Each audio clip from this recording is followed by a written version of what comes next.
Singapore's diplomatic and business community in Seoul coming together earlier this week ahead of Singapore's National Day on Sunday.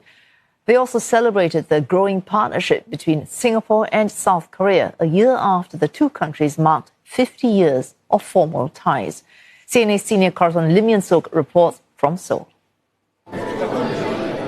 As the fourth year, Justin Yong has organized a reception to mark Singapore's National Day in South Korea.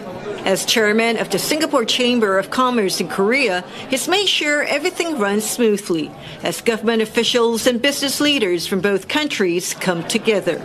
He says deepening business activity between Singapore and South Korea convinced him to set up the chamber here back in 2021.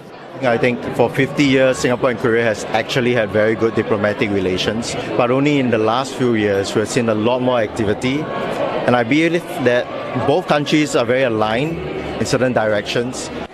The momentum is reflected in the numbers. Singapore's investment into South Korea hit nearly $3.8 billion in the first half of this year, more than 3 times the level recorded during the same period last year, with much of it going into finance and real estate. Singapore's ambassador to South Korea, Wong Kai-jun, noted the progress in bilateral ties. I think last year, being the 50th anniversary of diplomatic relations, it was a good opportunity for both countries to really celebrate, reaffirm, and also take stock of where we have progressed in our cooperation since 1975. But that is only a marker, it is not a destination.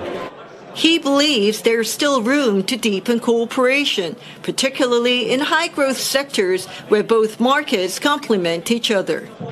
Korea is very strong in certain sectors, technology, semiconductors and AI, and there's also complementary strengths among Singapore companies, and that's probably why we see a lot of inflows of investments into Korea. Singapore jewelry house Rises, famous for its gold-plated orchids, is also using the occasion to explore opportunities in South Korea for the first time in its 50-year history. Korean, we know that it's not a country that we can neglect because it's a global cultural trendsetter. So since we want to be a fashion and jewelry brand, so that's why we think that now is a good time because we have also evolved our design to a little bit more trendy. These Singaporeans may be thousands of kilometers away from home, but this reception helped them feel a little closer. As business ties between the two countries deepen, so too do the human connections behind them. Lim Yun-Suk, CNA, Seoul.